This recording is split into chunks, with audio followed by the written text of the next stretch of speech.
In this video, we'll be going over everything you need to know about June in Tekken 8. We'll be going over her key moves, stances, heat usage, and more. We'll start with her key moves. The first one we'll learn is Sidestep 4. Sidestep 4 can be accessed by pressing up or down and then pressing 4. On regular hit, we get a heat engager and can pressure a follow-up with a bunch of plus frames. On block is where this move shines. With this move being plus 6 on block, we can pressure a lot of options uninterrupted. For example, if Jin were to mash after this, I could use down forward 2 and launch him. I can also use throw after Sidestep 4 is blocked to create an uninterruptible throw situation. Sidestep 4 into 1+2 is also a decent option if you think your opponent's going to mash. We can also sidestep after using Sidestep 4 and it'll evade a lot of moves. And if they did mash and whiff an attack, we get a heat engager. And here's what it looks like at full speed. It's good to know that after Sidestep 4 is blocked, we don't have to buffer another Sidestep 4. We can just do a sidestep block and see what happens. The best way I'd like you guys to implement this move is by doing jab Sidestep 4. This will get you in the habit of practicing good fundamental sidestepping, as well as creating an opportunity for your opponents to whiff big moves. I just have Jin using down forward 1, but look at the value we get out of jab Sidestep 4. Make this a consistent habit in your game plan and you'll see a big difference in how you play June. The next move we'll talk about is forward 1+2. You can access this move by pressing the forward input twice and then holding the second forward and pressing 1+2 together. The reason this attack is so good is because it covers a lot of space and leaves you at +6. The first way we'll approach this move on block is by using this attack and doing 1 backdash. Using forward 1+2 and then doing 1 backdash will cause a lot of moves to whiff. As you can see, I'm using 1 backdash and Jin's hop kick is completely whiffing. This technique is easy to implement right away and will net a lot of value in your games. On regular hit, we get a powerful knockback and some damage. And on counter hit, we just get slightly more damage and the same knockback. And I would also learn forward 1+2 into down forward 2. Both of these sequences are very useful in their own situations. Using down forward 2 as a follow-up on block is great against people who like to mash into your pressure. They get launched and comboed just for trying to take their turn back. So if someone is mashing into your pressure, this is one of the best ways to punish them for it. The next follow-up I like to use after forward 1+2 is throw. This is also uninterruptible, so if your opponent tries to mash or move around, they're going to have to deal with this mix-up no matter what.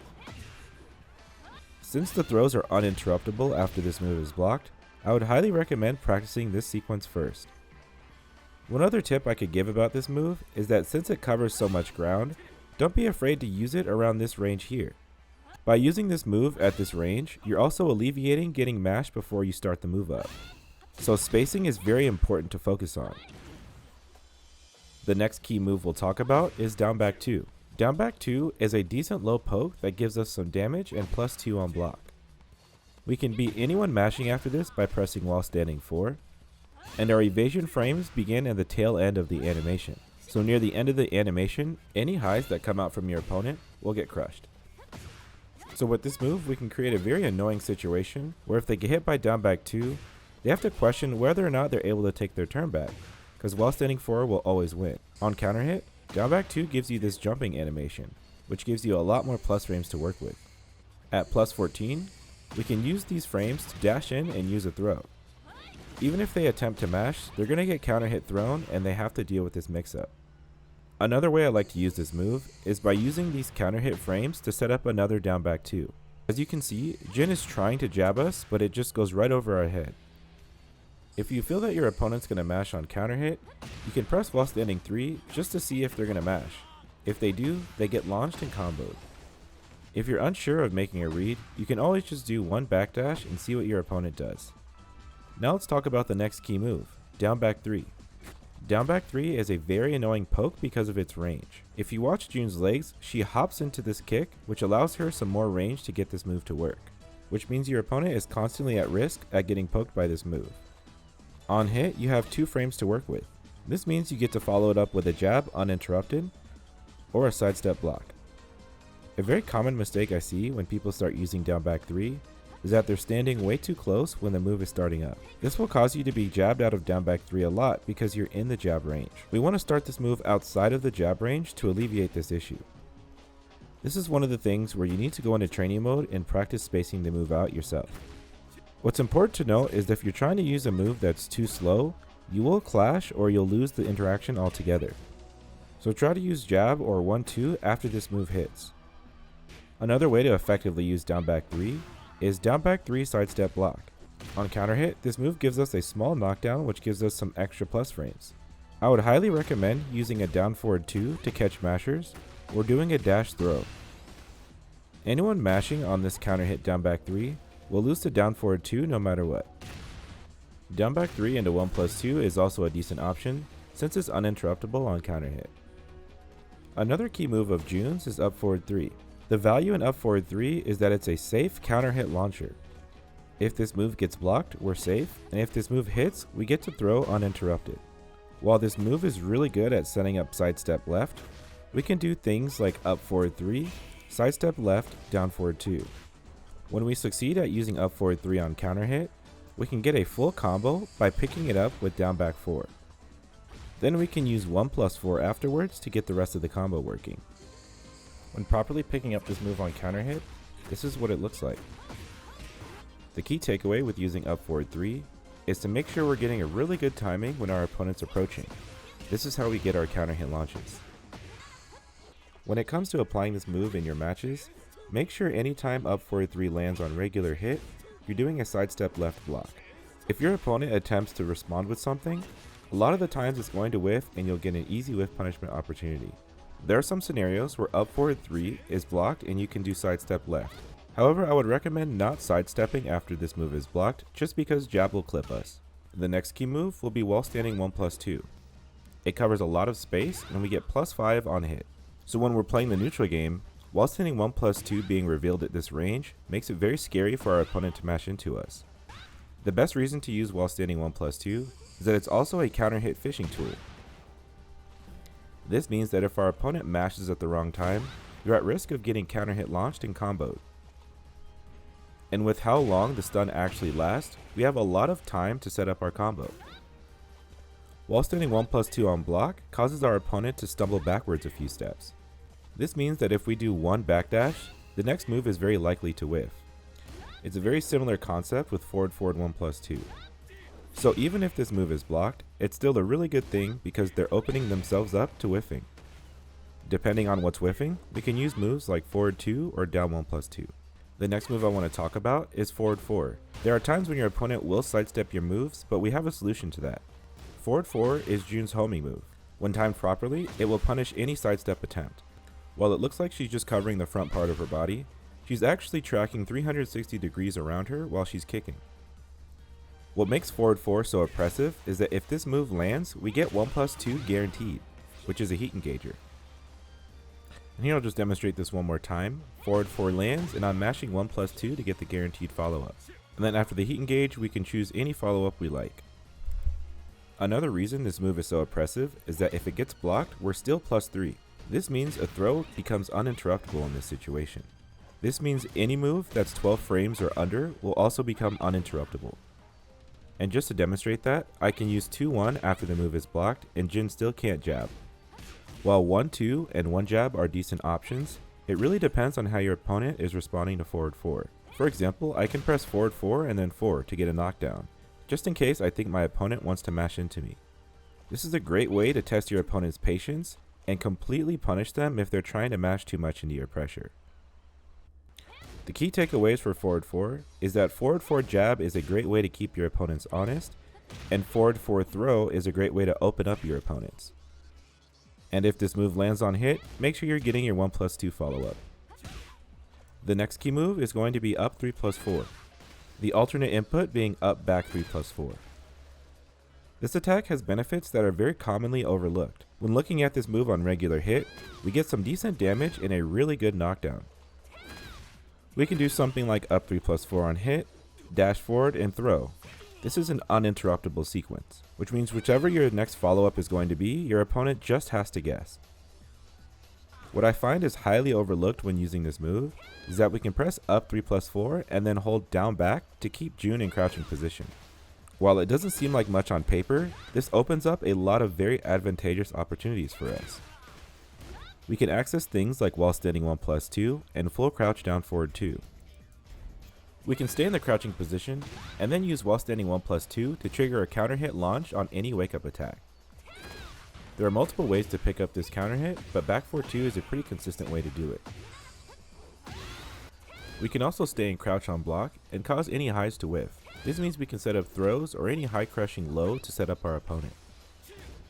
This interaction could be something as simple as a jab whiffing and then punishing with while standing 4. From the crouching position, Jun can hold down back and then press 1+2 to do her falling rain throw. This throw requires a 1+2 break and is a great option for a full crouch mix-up. One interesting tip about this throw is that if you don't combo, your opponent can tech roll. I would highly recommend using a combo that you're comfortable with instead of letting them fall to the floor. Another great option to use is full crouch down forward 2. Anytime full crouch down forward 2 connects on counter hit, we can press while standing 3 and combo as normal. The biggest benefit of using full crouch down forward 2 is that it covers a lot of range. So you can effectively play keep out and counter hit fish all from this range. The next section of this guide will be talking about whiff punishment. The first thing you want to do when you start applying whiff punishment is understanding that your opponent is whiffing in the first place. The first step is to identify that your opponent is actually whiffing at this mid-range. Then we need to shift our focus on not pressing any buttons or dashing forward. The reason for this is if we're putting out hitboxes, they could potentially clip us while we're trying to whiff punish them. So what you should do instead is only backdash and wait for your opponent to whiff. The worst thing that could happen is we dash into this pressure and lose the interaction. Now let's start talking about her whiff punishment. Forward 2 is her best whiff punisher and I would argue is one of the best in the game. It covers a lot of ground and forces our opponent to really think about the buttons they press here when we reveal this move. When we're moving around at this range, the purpose of this movement is to set up forward 2. We're waiting for one of their buttons to whiff so that we can set up this forward 2 with ease. Using down forward 2 is going to be a great way to whiff punish if you don't think you have enough time to get a full forward 2 out. Down forward 2 has a decent amount of range and is my go-to when my opponent whiffs right in front of me. When whiff punishing a move with very high recovery frames, like Jin's can, we can use a move like down 1+2 to whiff punish instead. You can tell this move has a lot of recovery frames because it takes a long time for Jin to get back to his default stance. And since this move recovers so much slower, we can use a stronger whiff punish like down 1+2. While this move is a little less likely to hit in a real match, it's also safe on block. In this section, we'll be covering Jun's Izumo Stance. Izumo can be accessed through multiple ways. We can use up back 2, forward 3 1+2, 1-2 1+2, and we can use 1-1. The best way to approach Izumo is to understand that the throw and the low are the most valuable of all. We can access the Izumo throw by entering Izumo and then pressing 1+4. This throw requires a 1+2 break for your opponent and forces them to start guessing. The other option I find the most valuable is Izumo 4-1. This move is technically Jun's Hell Sweep, so we will always start by using Izumo throw or Izumo 4-1 to open up our opponent. The reason for this is if your opponent is holding back, any mid or high that you do will get blocked automatically. So theoretically, you will never be opening up your opponent by using these first. But if they're holding back and a low comes out, now they have to guess which throw break they need to use. Or if a low is coming out and they need to protect their legs. Now if your opponent holds back, they're forced to deal with this pressure until they start making defensive reads. Now let's talk about the other options available in Izumo Stance. If our opponent is responding to our low or ducking our throw, we have other options to beat this. The first option I'm going to mention is Izumo 2. We can also use Izumo 3 to beat people crouching, which will also result in a heat engager. The difference between the two is Izumo 2 is an unsafe launcher and Izumo 3 is a safe heat engager. Depending on how strong your read is, will inform your decision here. Izumo 1 is also another option that will beat anyone trying to mash through your pressure. If you're still gathering data about your opponent and don't want to commit to any big reads, we can just jab and see what they do. We also have a small window to hit confirm 1-1. This hit confirm is pretty hard to do in a real match, but it's definitely worth practicing, especially since we get a combo at the wall. Izumo forward 1+2 is also an amazing option to check if anyone's trying to mash into your pressure. If our opponent does mash, they double over on counter hit, and then we can press 1+2 to guarantee our heat engager. Here it is at full speed. It's also good to know that even on regular hit, we can get this guaranteed follow-up. Jun can also use Izumo 1+2 to power crush. Now let's cover Genjitsu Stance. Genjitsu can be accessed by pressing forward 3+4, and will automatically parry lows and auto parry throws. When using Genjitsu, we have the threat of the auto parries, but we also have really good options outside of this. The first one being Genjitsu 1. Genjitsu 1 has some high evasion and is a really good low poke. Genjitsu 1 also covers a lot of ground and makes throwing uninterruptible. One small detail is that we can hold down or down back and stay in crouch. This means we have access to our full crouch options, like full crouch down forward 2 or falling rain. We can also use while standing 4 if we think our opponent wants to mash against us. The next best option is to use Genjitsu 4. This is an advancing mid that also leaves you +4 on block. This means moves like down forward 1, jab, and throw are all uninterruptible after this move is blocked. Here's Genjitsu 4 jab, and here's Genjitsu 4 down forward 1-1. Again, our opponent cannot mash through this type of pressure. We can also use Genjitsu 4 sidestep block to make a lot of moves whiff. However, I wouldn't ever choose this option unless you know exactly what you're sidestepping. Let's move on to Genjitsu 3. Genjitsu 3's usefulness comes from the fact that we can hit confirm the first hit and guarantee the second one. It also comes from making successful reads from people who've been hit by Genjitsu 1 too many times. Anyone who's crouching is going to be susceptible to Genjitsu 3 too. I would never finish this string unless we're hit confirming it. Otherwise, we're leaving ourselves at a disadvantage and ruining our offense. The takeaway for Genjitsu is to constantly annoy them with Genjitsu 1, and then make reads with Genjitsu 3-2 and Genjitsu 2. Anytime you can follow this sequence, you'll find a lot of value in using Genjitsu. Lastly, we'll talk about Genjitsu 2.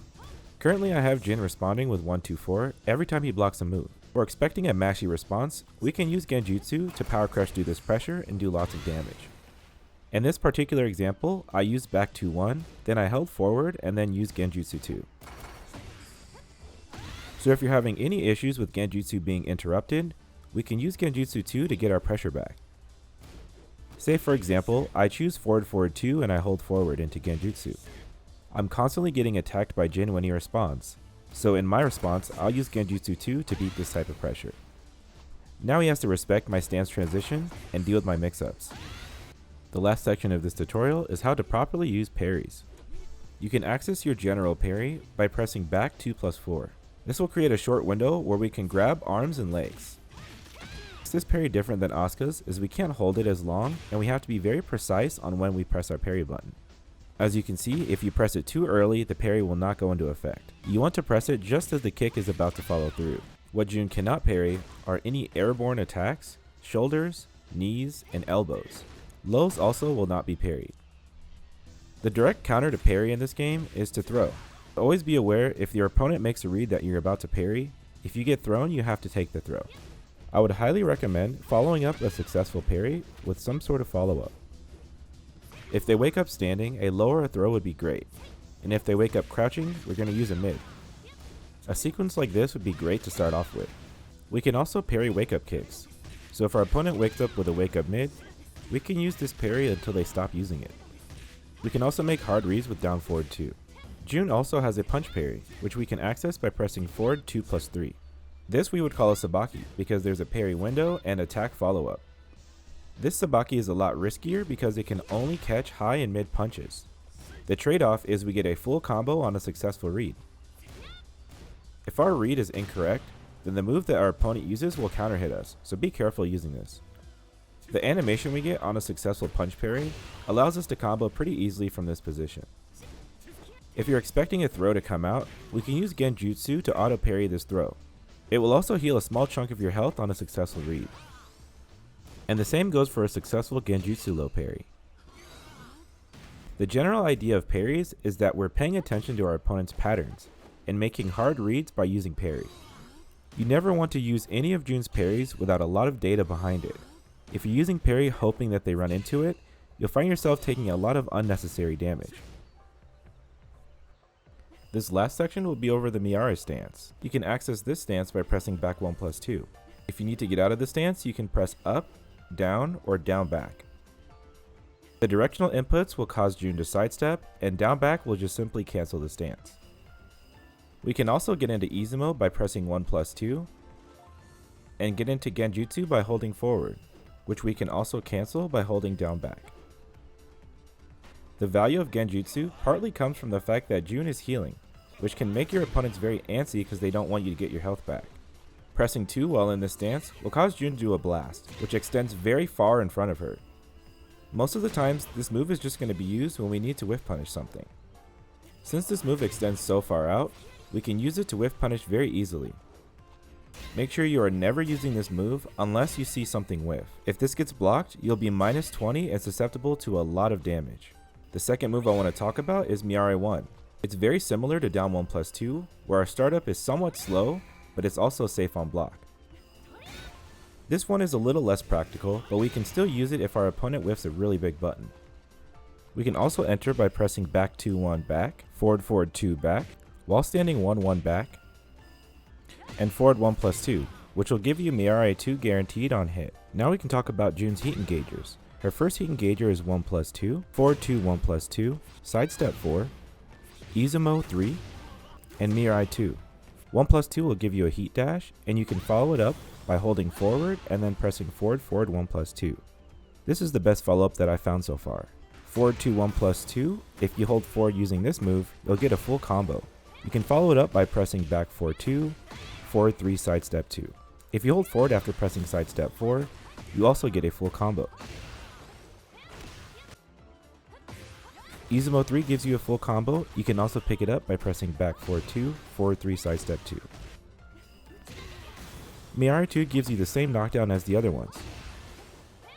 Always remember that if you're going to use a heat dash, even if this move gets blocked, you are still +5, so take advantage of those +5 frames and use a throw, down forward 1, or a jab. Here 1+2 heat dash is getting blocked, but I still want to use those frames and set up something else. When it comes to using Jun's heat smash, it's pretty straightforward. We can use regular heat smash by activating heat again. This is a mid by going into Genjitsu and then pressing heat again. Always mix these two up so you don't get predictable, but always start with the low first. And that's all I have for you guys today. If you're struggling with climbing up the ranks and want private coaching, click the link in the description below. And as always, have a great day guys. Want to take your Asuka to pro level? My exclusive Metafy course has everything you need, each broken down in easy to follow videos. Get the course for a one-time price and get lifetime access and free updates.